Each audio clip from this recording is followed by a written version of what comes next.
Hello and welcome back to Building. You're about to listen to episode 26 that sees us joined by Phil Vallender from Blend. If you enjoy this episode, please don't forget to like, share and subscribe. And the journey has been, I would say, slow and steady for the most part. We don't have as leaders, we don't have prior agency experience. And so I think while we were able to give you an alternative perspective when you came down to see us, I actually really think that it was a mutually beneficial meeting because, I think we are, blessed and cursed by the fact that we don't have that previous experience within an agency. So it's taken us some time to build some of what is pretty obvious to, I think, the likes of you guys that are very switched on about it. We knew that because of our background in engineering and science, that there was always this focus on, I suppose, honesty in what we were doing and the results that we generate. So we were always looking for this repeatable, predictable path to marketing results for our customers. When you think of content marketing, what is content marketing at Blend? Yeah, that's a good question. There's no hard and fast rules about what these things include or exclude. Content marketing for me is using the creation of content to drive visitors who are in your ICP to your website so that they convert. Now,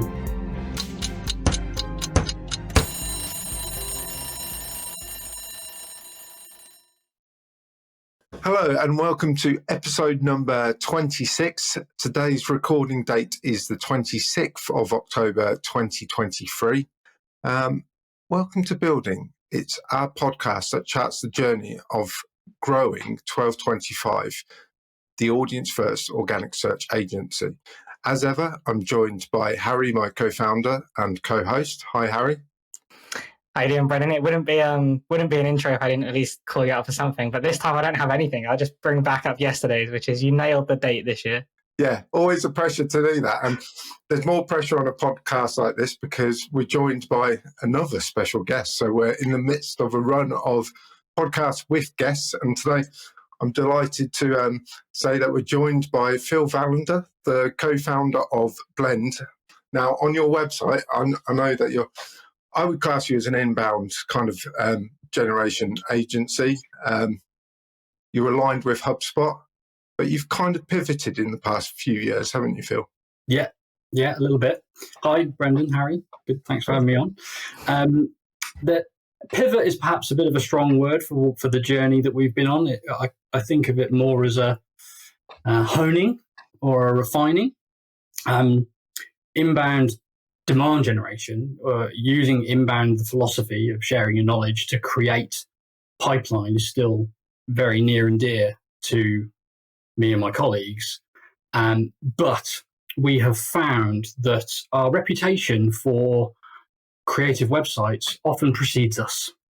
And they're often the way that we create the big bang impact at the start of a relationship that we then go on to compound through inbound methods. So our positioning and messaging of late has adapted to reflect the fact that websites are really our entry point into an engagement.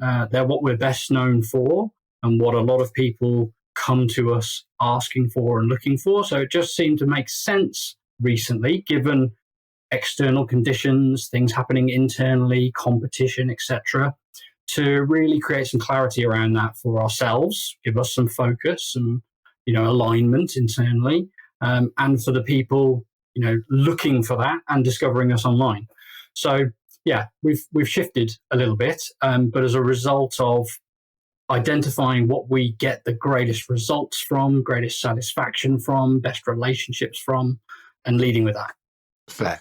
And for the listeners as well, you will have known in previous episodes, we actually went and spent the day with you, Phil, a good couple of months ago. We went to the Blend offices because me and Harry, we've obviously worked at a couple of different agencies in the past, but our kind of exposure to agency operations has only ever been the Aero way through Paddy, Matt and the team there. So we wanted that different perspective, that different viewpoint. We got it from you, Phil, obviously knowing you. And And that's why we thought we said that day we'd get you on the podcast one day, and finally a couple of months later we've got you there. So before we get into the kind of questions that we want kind of answers to that will help us on our journey, I suppose, let's have a bit more about yourself and your background. So can you kind of just explain the kind of journey with Blend briefly?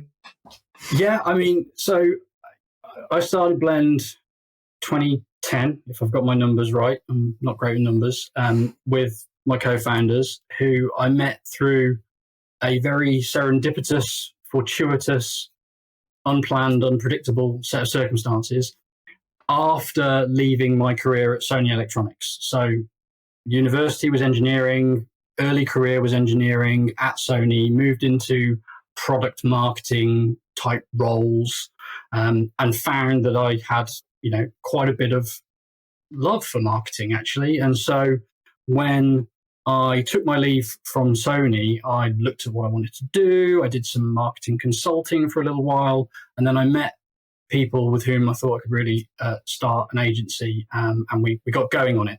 So that's what got us into the position of combining skills, seeing an opportunity, and creating Blend. That's obviously a long time ago now, but what are we talking, 13 odd years? And the journey has been, I would say, slow and steady for the most part. We don't have as leaders, we don't have prior agency experience. And so I think while we were able to give you an alternative perspective when you came down to see us, I actually really think that it was a mutually beneficial meeting, because I think we are blessed and cursed by the fact that we don't have that previous experience within an agency. So it's taken us some time to build some of what is pretty obvious to, I think, the likes of you guys that are very switched on about it. So we set about creating the agency. We knew that because of our background in engineering and science, that there was always this focus on, I suppose, honesty in what we were doing and the results it would generate. So we were always looking for this repeatable, predictable path to marketing results for our customers. And that led our focus to sort of shift over the years. So one of the early adoptions, if you like, was content marketing. Content marketing proved that it could reliably create primarily traffic for our clients. We partnered with HubSpot at that time because we didn't really want any of the noise that comes with implementing platforms and preparing data for customer consumption. We just wanted to operate on a shared, viewpoint, if you like, around what was working, what wasn't, where things were happening, and so on and so forth. So we partnered with HubSpot for a marketing software platform. And content marketing became our sort of core offering. And it's really great because it's very reliable, very effective. But we found that B2Bs often struggle to turn content marketing into pipeline results if their website is inferior, subpar. So we started to do websites for our clients, and that really unlocked the pipeline potential of content marketing, inbound marketing, SEO, and some of those other things that you can do. And that kind of created a positive, virtuous cycle that led to more projects where websites were a big part of it. And then, as I mentioned earlier, something interesting happened, which is our reputation for creating websites, which are highly visible, very tangible, kind of took off ahead of us. We didn't really intend to be a web agency. That was never on the plan necessarily. I'm still a huge fan of inbound as an approach to, sharing knowledge and creating, interest, desire, awareness, all those things. But websites and us just, go hand in hand now. So that's where the most recent sort of, as you say, pivot or refinement of our story. And along the way, we've built the team that helps us deliver that website proposition and our inbound demand generation proposition. So we've got the in-house writing, designing, developing, and strategy teams, which, although we've changed slightly how we go to market and what we offer, we still need all those skills and resources. So they're all still very much critical to us, but we offer the wider service when it's required. That makes sense. Could I just jump in there, Brendan, and ask a question? And this is something that was actually triggered by the conversation we had a few days ago on the episode that's now live with Matt Beswick, where we were talking around like one of Era's first moves was into digital PR, and then we started talking SEO, and then content marketing, and how they can all roughly work out of meaning similar things. So when you think of content marketing, what is content marketing at Blend?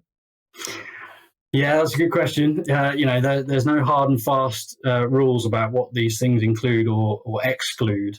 Content marketing for me is using the creation of content to drive visitors who are in your ICP to your website so that they convert. Now, that definition is evolving all the time. Where you put that content, how you distribute it, how you activate it, that means different things to different people in different industries at different times. But ultimately, the majority of buyers are trying to get to the right website. And we want them to come to our website. And so I think content is a key ingredient in making that happen, whether it's social content, whether it's blog content, whether it's pillar content, website content. And content marketing is producing all of that content in line with your persona and their requirements, and putting it where they can find it so they come to you. So with that, have you started to get kind of studios in place for channels like TikTok? So Harry's big on TikTok at the minute. We can see it's like the new wave of kind of Gen Z or Gen Z kind of consumption and search. Like, is that an area that we all have to play in, regardless of sector, whether it's B2B, B2C, and so on? I think social generally is a sector where everyone has to assess its potential. But the answer to the question always lies in where is your audience? And I'm a big believer in practicing what you preach, marketing and selling the way that you advise your clients do, for agencies in particular.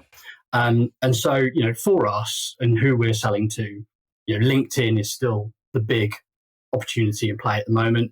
Probably a bit too early to call TikTok a key component of where our buyers are seeing their buyers engage with them. It might come, it probably will happen, and there's constant change in that space.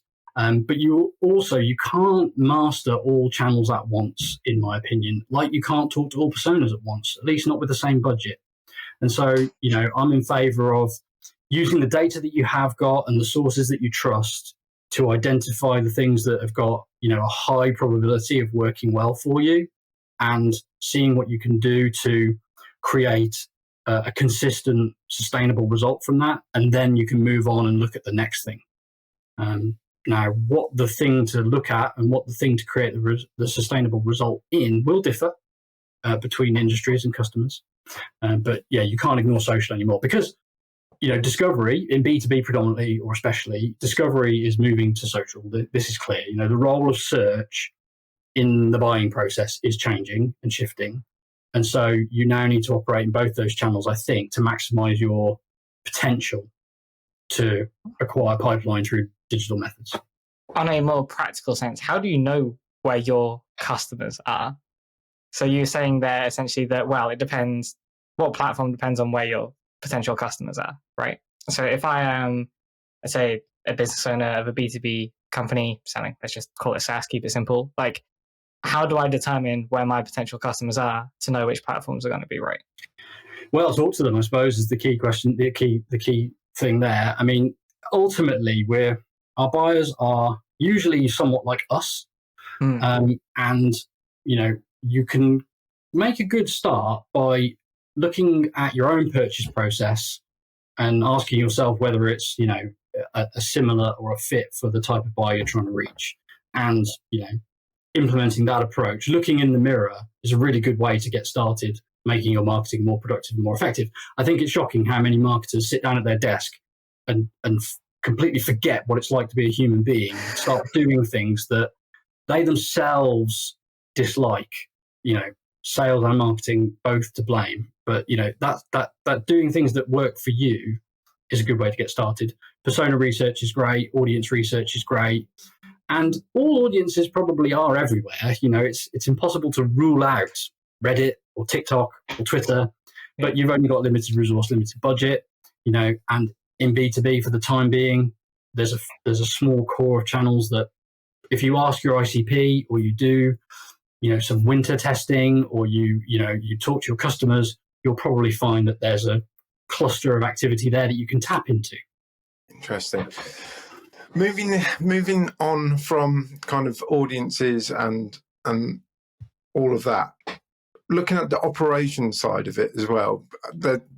Firstly, your answer and that led so nicely onto the 4 kind of main questions I want to ask you about agency operations. But I think I'll start there with your kind of the move slightly towards the kind of web agency side. So I'm going to start with the big question first. Like, from my experience, from mine and Harry's experience, starting out at a web company, web agency, how do you ensure, like, moving to web development is notorious for being very difficult to kind of monitor profitability and making it profitable.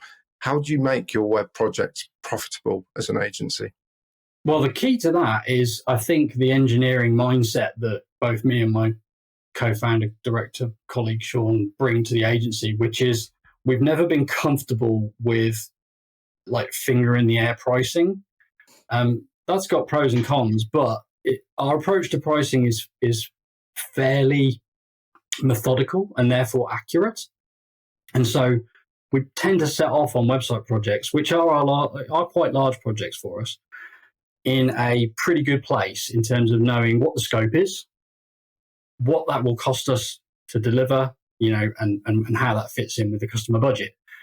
Now, we benefit from having done that, multiple times, many times before it became our core proposition.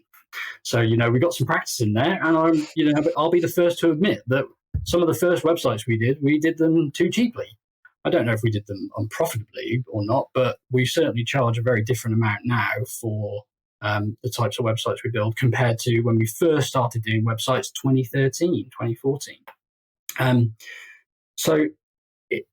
From my point of view, it's not a challenge to deliver website projects profitably as long as you've got a good handle on scope. You know what's inside that scope and what's outside that scope. You've got a good method for pricing that. Got to have good customer relationships so that you know where you can draw the line and talk about, well, what's outside of that scope, what we couldn't have expected, etc. And then monitoring profitability is easy when you try. We took a long time to get that in place as an agency, but of course, with good project management software, of which there's an abundance now, time tracking, it's pretty easy to gather the data that tells you whether you are within the budget or over the budget for that particular project. The big question is always what do you do with that information, which can make or break success. But yeah, they don't strike me as being the most challenging thing to do profitably necessarily. Okay, so that's fair. And you mentioned project management and you're monitoring that. And again, another discussion point with Matt in our previous episode was around forecasts, and Harry's kind of, over the past couple of months, Harry is very much wedded to the forecast and kind of looking at the numbers and all of that. Are you similar in that respect? Do you kind of check in on the forecast, like bang the drum about keeping to forecast or getting ahead of it? What's your approach? Are you talking about forecasting your sales or forecasting your financials, as an agency in terms of how much revenue, how much profit, how much cost of sale, how much cost for recruitment, etc.? I think it's probably a bit of both. I think from Harry's point of view, it's the revenue number driven from the sales, getting the sales in. So, yeah, I suppose which side do you monitor more? So we have a budget that, we review and we keep completely up to date, and we check back against it, performance against it regularly. I'm very lucky. My co-founder is very numbers savvy. So he does an awful lot of the heavy lifting there and allows me to just look at the highlights, which I really appreciate. But I've never been a big believer that we can influence some of the things that are, necessary to have a forecast, right? I just don't think that you can sell more because you want to sell more. What you sell is the product of, things that you've been doing for days, months, weeks, and years, and you've just got to make the best of it in this particular moment. It also frustrates me that the process of selling agency services isn't more formulaic or knowable. It seems to me very unpredictable which deals will close versus which ones won't, even when I feel objectively we have the perfect offering or service.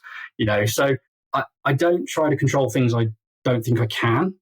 Therefore, I don't feel personally that it would benefit anybody to sort of, to use your words, bang a drum about closing a deal to hit forecast, because it hasn't really happened like that before. It's just instead doing everything day by day with a mind and an eye on overall cost, profitability, efficiency, to try to stay to that budget, which has an element of growth built into it, but nothing like, a lofty goal that is supposed to be a stretch target that we might or might not reach. Because I find that whenever you set a goal, it's a goal. And if you fall short of it, it feels like failure. So we're modest about how we plan our growth, but we are hyper-focused on making the most of every opportunity and every customer relationship to create a reputation that will hopefully see us through. Because there have been and there will be ups and downs, it's just the way it is in a services industry, services business. So I keep a sort of, open mind about those sorts of things. So I think this is the bit that I've been dying to get into the most. Like with every agency that we've spoken to, it's become, I don't really know why, my favorite topic by far at the moment, which is essentially new customer acquisition and sales. And people seem to be on one side of the fence or the other. And you said two things so far that resonate quite a lot. One of them was around a marketer will sit down in front of their desk to start planning or writing, whatever it may be, and forget that they're human and forget that they're trying to advertise and market to humans. And Brennan, that's a conversation we were having the other day when it came to sales, which is we all sit around the desk saying, God, we hate that sales approach. We hate doing this. We hate being too salesy, too forward. And then we assessed our sales process. We're becoming everything that we said we dislike about the agency sales process. And then the other part you said was around practicing what you preach and that being your way forward. So how do you as an agency tackle new customer acquisition? We are in what I think is a pretty fortunate position where we've been doing content marketing, inbound marketing, SEO, inbound demand generation, website optimization for so long now, and applying everything that we think works for our customers to ourselves too, that we are in the position where we only talk to people who come to us, approach us, ask for our services.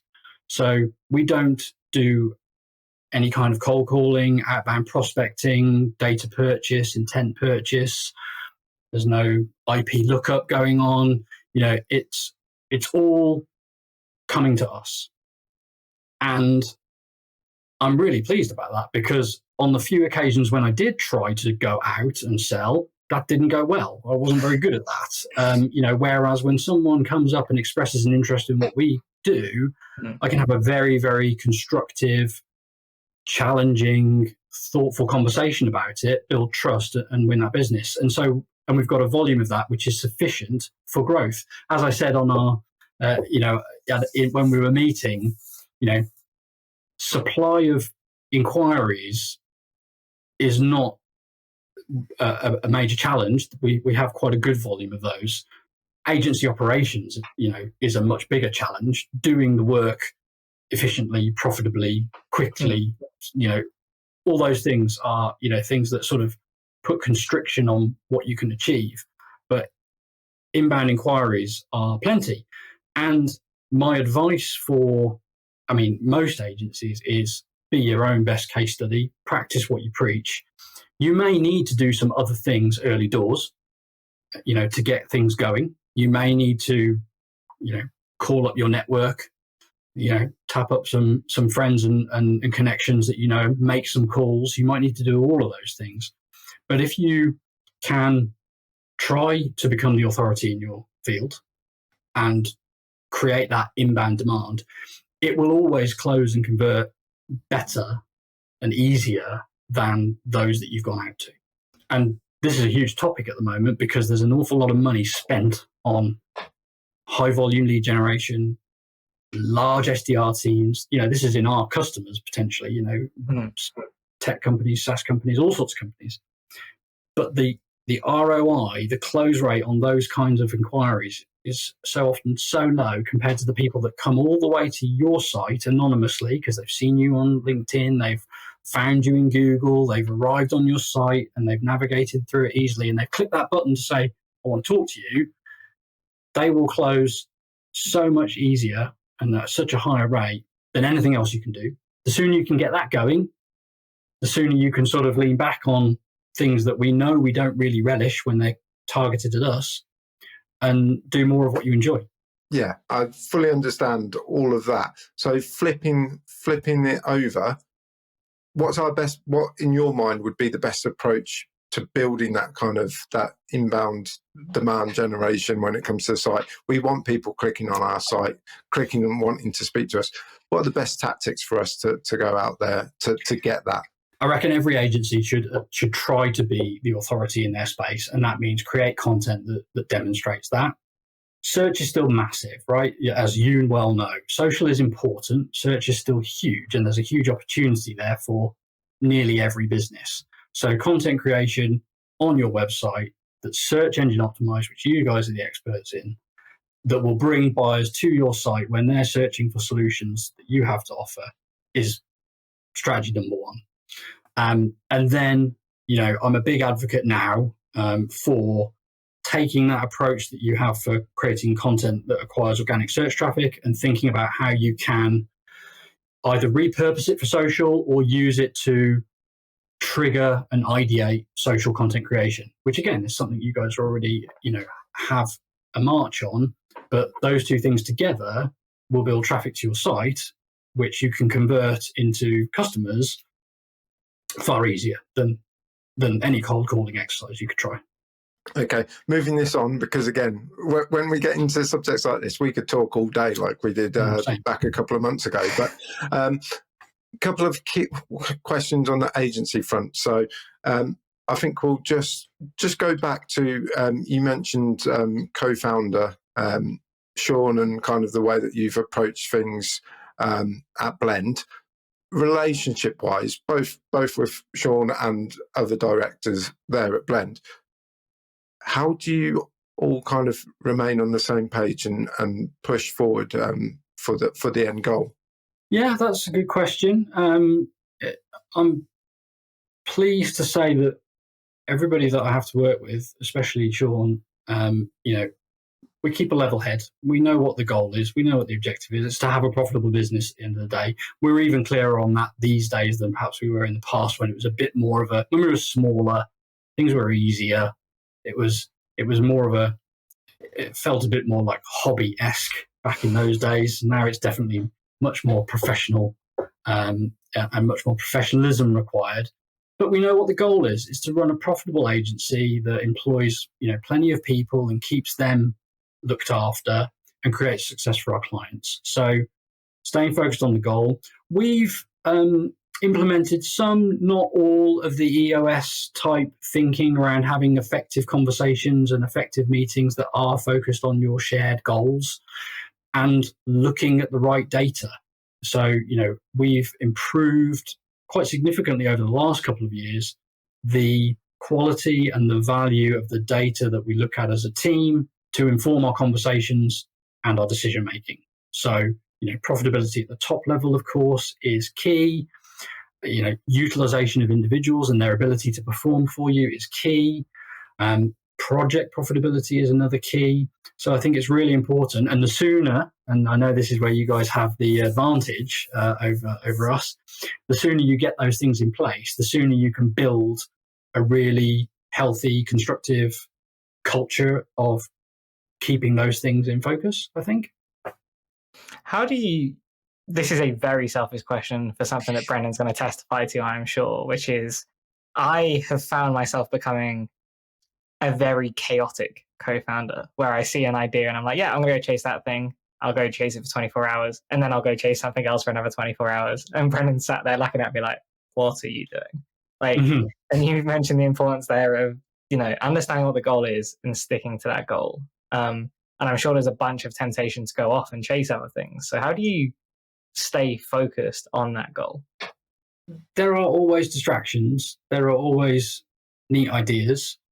I don't mind if an idea pops up and doesn't go anywhere. That doesn't bother me too much. If it's got traction, if it's got legs, if it's got potential, then normally, one person either sticks with it long enough to get other people on the journey, or, people see the potential and get behind it. There's nothing wrong with letting things fizzle out if they're not adding to the goal, the mission. But again, when you come together as a management team on whatever cadence you do it, resetting yourselves around what matters, what's important, where are you going, is probably enough. I'm not a big believer that you can put running a business on rails, right? There's a lot of talk about, leadership, strategy, business operations. So we're people. We're muddling it through, truth be told, most of the time.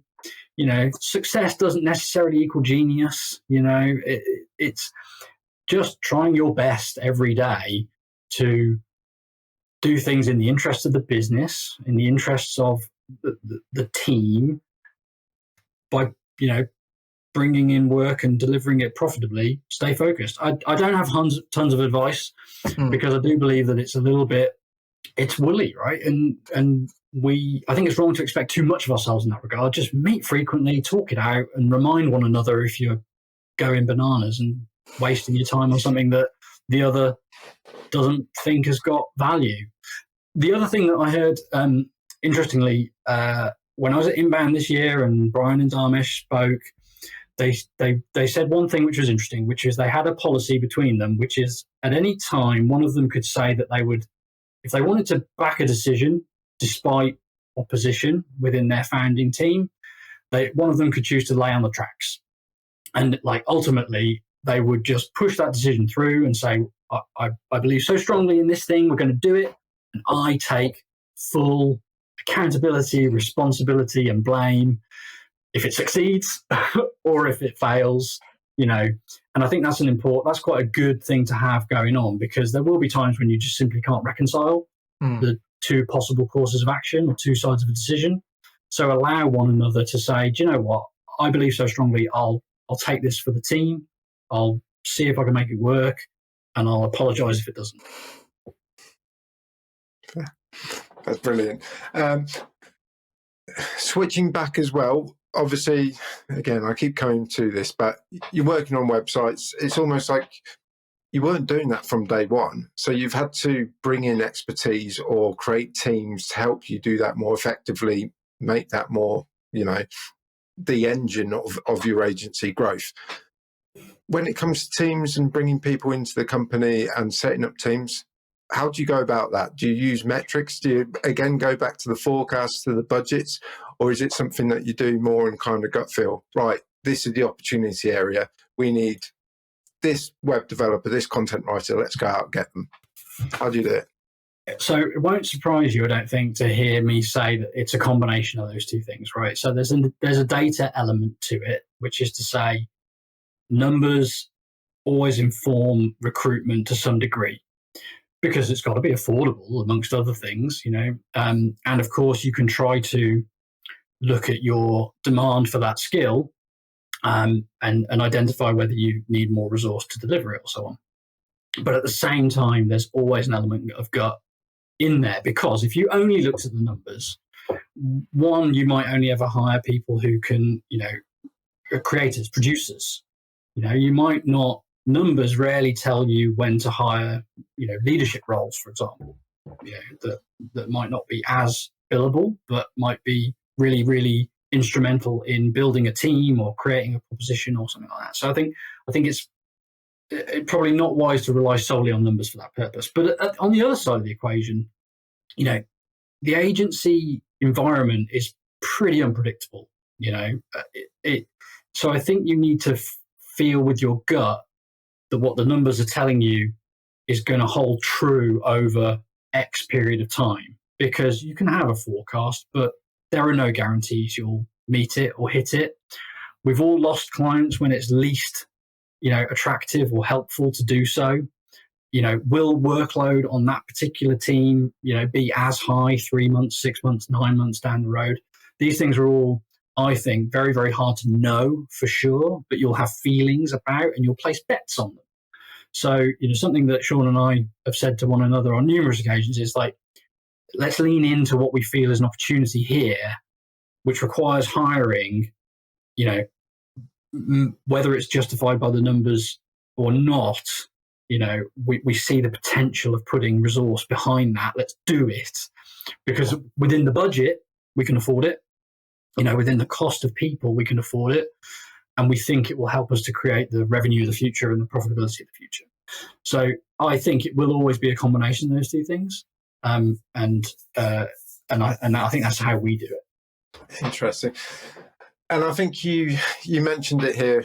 We, as our listeners know, we have show notes and we have a list of questions that we come prep to these podcasts. So they've got some sort of structure. We've obviously dived throughout all of these questions, but one of the questions, what big bets are you placing? You mentioned bets. Like, is HubSpot websites, is that your big bet at the minute, or looking into the future, where do you see the landscape going? Yeah, I mean, I think there have been bigger bets, I think, that, such as hiring some of our key leadership team, our creative director, our technical director. When we brought those guys in, that felt like a big change to our model, if you like. Those worked out really well. This thing about HubSpot and websites, HubSpot is a bit of a Marmite topic in marketing, I reckon. I think it is unquestionably a great platform on which to do B2B marketing. That's why we use it, right?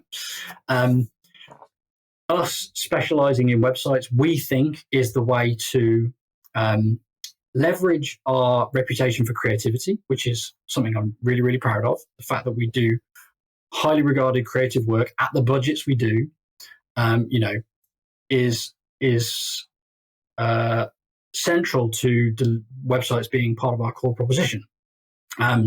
So we think that by optimizing our go-to-market and our message and prioritizing what we sell around that, we will create the unique advantage, the differentiation that will see us through the next phase of our growth, when there is always changing and, for us, increasing competition in some of the other areas where we've historically been focused. One of the things that we saw happening over the years is a lot more companies were doing their inbound marketing, in inverted quotes, in-house. It is marketing now, really. Content creation, SEO, social content, these things are marketing. So far more people have got resources and efforts going on inside their company, which, we felt was creating less demand for us to help them with it. But websites are still one of the things that most businesses can't afford to build a team internally to do. So we think it creates a bit of a gap, a bit of a moat for us. And then we create such good results, such good impact, that we get an opportunity to partner with their teams over the longer term, doing that other thing that used to be the thing we said we did. Interesting. Okay, so obviously you've co-founded and you've owned and run agency successfully for 13 years. So a kind of two-part question to end it from myself. A, how do you keep going? Obviously, it's a bit of a roller coaster ride. And I say that because me and Harry, obviously, we've come into this growth journey. We want to scale this quickly. We've always said that. How do you keep going and with the same kind of motivations, the same kind of level of intensity towards that agency growth? And B, the kind of more negative side, the pitfalls. You've probably been through a hell of a lot in your 13 years. Like, what are the areas that the biggest lessons that you've learned from that you would advise other younger and probably a lot more naive co-founders like me and Harry to just watch out for? Motivation and intensity. I'll be honest and say that, that is something that has fluctuated over the years, first to admit it. But two of the big driving forces are a great team, who I care for deeply. So the fact that they're there and they need me brings me back to the office or the screen every day to help them, to see what they're doing, to help them do it better, and to and build their capability. And it probably sounds a little bit corny, but we measure customer success whenever we do anything. We measure, if possible, pipeline. If not pipeline, then high intent inquiries that look like pipeline, MQLs, those sorts of things. And nothing, and I mean nothing, gives me more joy and satisfaction than when the things that we do within the context of their website or their content or their social produces results. It's intoxicating to me. So those two things have been instrumental to me, keeping it up. Also, as a founder, as an owner, you don't really have the choice to easily step away. So there's that. But, nonetheless, there's always something there to make me want to do it, the next day and the next day. Also, it comes to mind all of a sudden that there is, for some of us, a real joy in having your own business, right? That's not for everybody. And a lot of people say that once they've done it, they couldn't go back. They couldn't work for anyone else. And I think I'm probably in that kind of camp right now, which is, this works for me. I want and enjoy what this means. But enthusiasm and intensity, some days is lower than others. In terms of pitfalls, did you say? Pitfalls to be aware of, to avoid? I often think that I wish that we'd implemented a stronger culture and policy of documentation earlier, and more rigorous and quality measurement of what we were doing. When we were small, I was really proud of the fact that we built an agile approach to delivering work for clients that was pretty different from a lot of the typical agency playbook stuff. And it worked really well when we were small. But as we scaled, it started to creak a bit. And I think if we put in place some of the measurement that we do now around project profitability, around utilization, around performance, all with the goal of helping people deliver their best work, for the agency and for its clients, we might have been able to retain more of the agile nimbleness that we had, more smoothly throughout. Things have changed and shifted. I think there's a lot of pressure on agencies. It's quite hard to run a successful agency when given the pressures that are placed on us by the external environment, competition, customer expectations, budgets, etc. And I think, again, I identify the fact that having not worked in an agency before running one, and perhaps didn't know what we didn't know about measuring and having the right reports, dashboards, and information available. And that might have made it a smoother, faster journey, perhaps, up till now. Brilliant. Really, really interesting. It's, as ever, it's been fantastic to hear from you. And just to hit, you almost start comparing your journey to other co-founders that we've had on this podcast that we talk to. So obviously people like yourself, like Matt B, and to understand how different journeys have happened, and you start to get that kind of viewpoint and stuff. So for us, that has been once again really, really useful, Phil. So thank you very much for joining us today. We always end our kind of little discussions with guests with kind of one question. It's quite new, but it's a bit of a tradition. It's like, can you rate your day on a scale of 1 to 10, with 10 being good? Yeah, so I prepared my answer for this question, but I've had to throw it out because I was going to say that today was a solid 6 because nothing went wrong, but I also didn't do anything that I felt like changed the game. I hadn't done anything that was particularly exciting or exceptional. That was until we did this, and that's improved my score significantly. So I'm going to bump it up to an 8 now. Oh, very good, very good. Well, here's the follow-up question to that. What would have made it a 10? Yeah, I mean, I think the thing that For me, a 10 is announcing to the world, the results that have been generated by a project we've done for a client. So we're very, very focused on showcasing the work that we do. And it's always our preference to showcase that work with the measurable impact, and for that measurable impact to be as far down the purchase path as possible. We don't always get in the position where we can report on revenue or opportunity value, but if we can, that's great.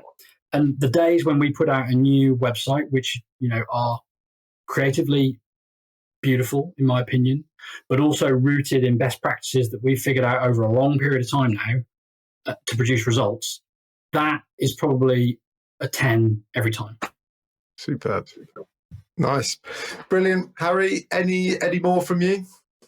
No, other than just an observation, really, which is after the last two podcasts that we've recorded, Brendan, is that, again, this could just be an external projection, but I highly doubt it based on the couple of conversations that we've had, Phil, which is you do seem incredibly calm about things and take the challenges that come with agency ownership in your stride. And I think that's something that I thought I would adjust to quite easily, but actually haven't done so.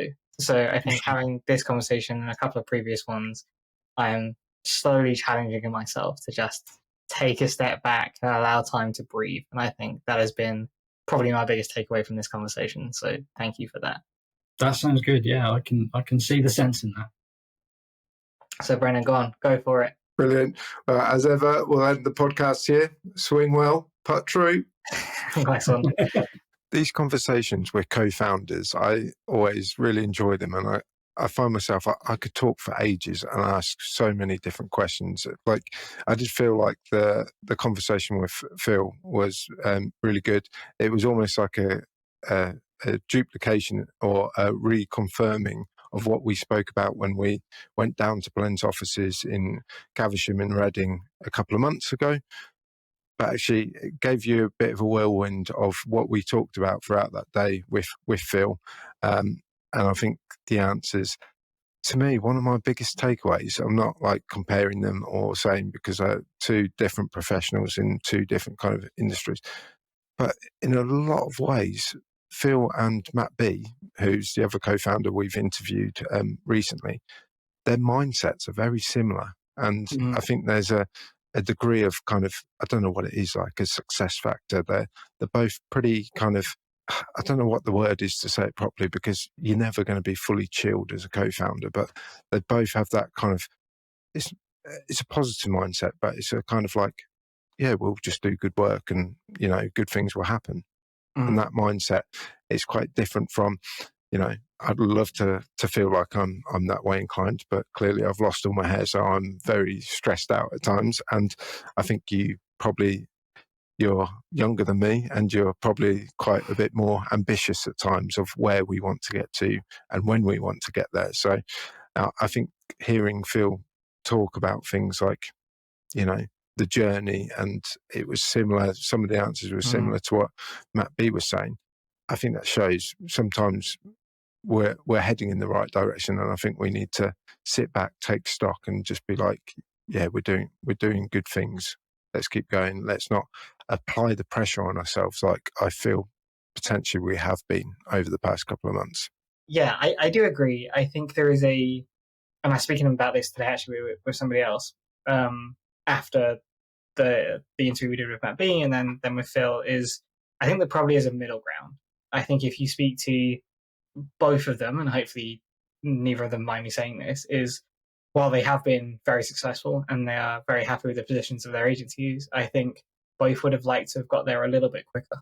So I think there is a middle ground there between, yes, I do agree, and this is something that I think we're going to speak about next week, about taking stock of what we've got and probably really just focusing in on two core areas now, which is, again, things that we have been doing, but maybe we could go harder on, which is just absolutely smashing it out of the park for all of our clients. Like, the results that we're getting for every one of our clients, if we audit them, are exceptional, but we're not talking about that enough, at least externally. So we need to be doing that. And the second part, which again, you would expect from a lead gen, demand gen, inbound, however you want to describe it, agency, is to like really focusing on owning your area, building out that content and allowing people to come to you. we need to be doing more of that. And I think that is something that we have recognized and will be taking action on. But I think where we find the middle ground is why we hired Josh, right? To be able to make sure that we do have a outbound sales stream in the background. Hopefully will never be 80, 90% of where our new clients come from. But if it's 20, 30%, we know that that will accelerate the growth to the speed that we would like to get it to. So yeah, I agree. I think my takeaways from those two conversations have been very similar to the ones that you've taken away. But I think what I really want to focus on is trying to find a middle ground.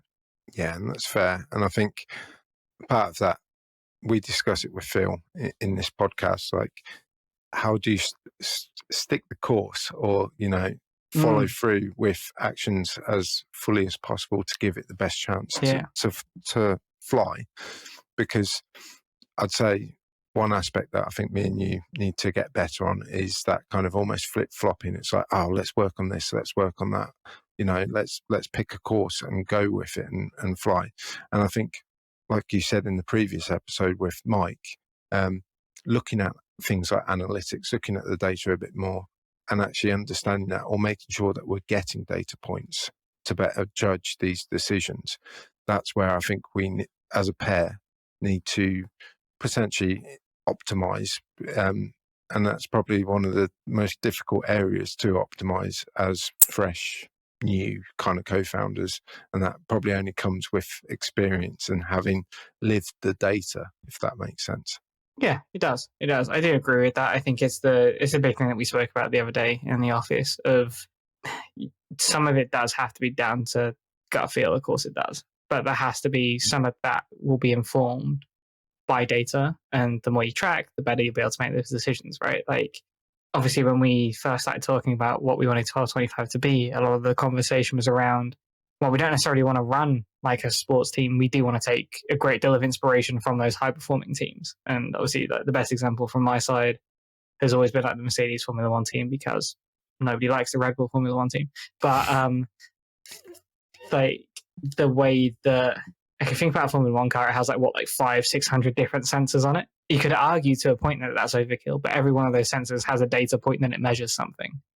Like, I'm not saying we need 500 sensors on all the work that we're doing, but we need to figure out what the key parts of our car are, if you like, and make sure we're continually measuring them. And while we are doing that for our client activity, we're probably not doing that for all of our marketing activity, all of our sales activity. We're getting closer, definitely. I think we've taken some positive steps this week, again, inspired by these conversations. So I am very keen to pursue more of these conversations within the podcast as we move forward as well. But yeah, I think I'm saying I think a lot because I'm trying to process it still. And like, we're recording this in the evening, right? We've had 4, 5, 6 hours to process the conversation with Phil.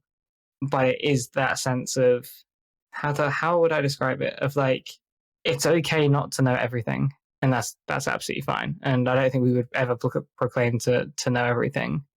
But if you're not setting yourself up for success, how are you ever going to succeed? And I think we have set ourselves up for success, and we just need to continue doing what we're doing and forget about the timelines a little bit. But that middle ground is to not lose sight of it. Oh, absolutely. I agree. And I think it's one of the biggest things. I've said this to you a couple of times already, and I'll tell it to all of our listeners as well. I think it sounds cliche and horrible and something like out of Lord of the Rings when the hobbits are setting off on their adventures and so on. But it's about the journey as well. And I think we've got to sit back and enjoy the journey and each point and each milestone that we hit, right? Because at the minute, sometimes it feels like with you, especially because you're so driven and determined to make this a success, as soon as we hit a milestone, you don't sit back, take a breath and say, great, we've got here. You're straight onto the next milestone. You're straight onto the milestone after that. And you're like, how are we going to get there? How are we going to get there? And sometimes I think it could be like 5, 7, 10 years down the line, and we'll be chatting one day in a pub, hopefully, and just saying to each other, like, how did we get here? Where did the time go?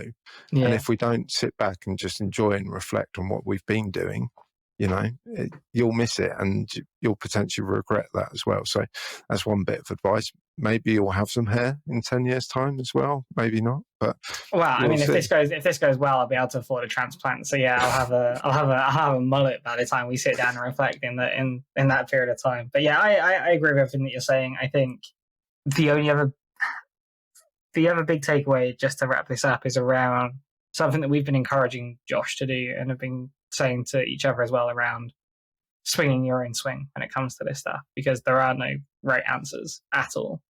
And based on like just listening to you talk there, like one of the things that like there's not, this is getting close to therapy, but like let's go with it for a second, which is I like the fact that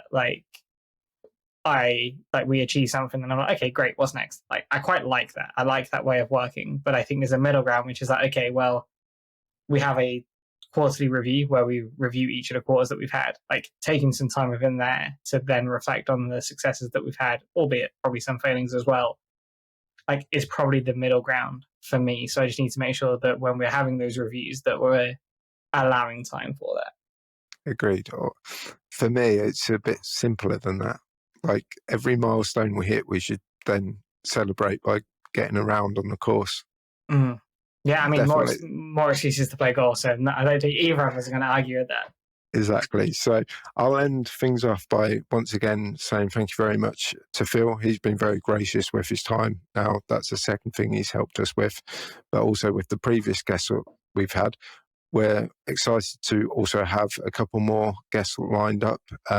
We're also going to have a client-side viewpoint coming up soon as well. So looking forward to kind of getting that recorded and launched. But this is a shout out to anyone listening and to kind of marketing leaders or anyone who has potentially an interesting story or some insights that they feel could help us in our journey. Please do get in touch and, come on the podcast. We'll have a chat similar to these that you've listened to. Yeah, because we're always on the lookout for more insights and more kind of opinions on journeys. Anything that can help us and potentially help our listeners as well, it would be gratefully received. Absolutely. And while you're doing that, don't forget to like, share, and subscribe. Hey, what a pro. Nice one. We'll end it there, shall we? Yes, why not?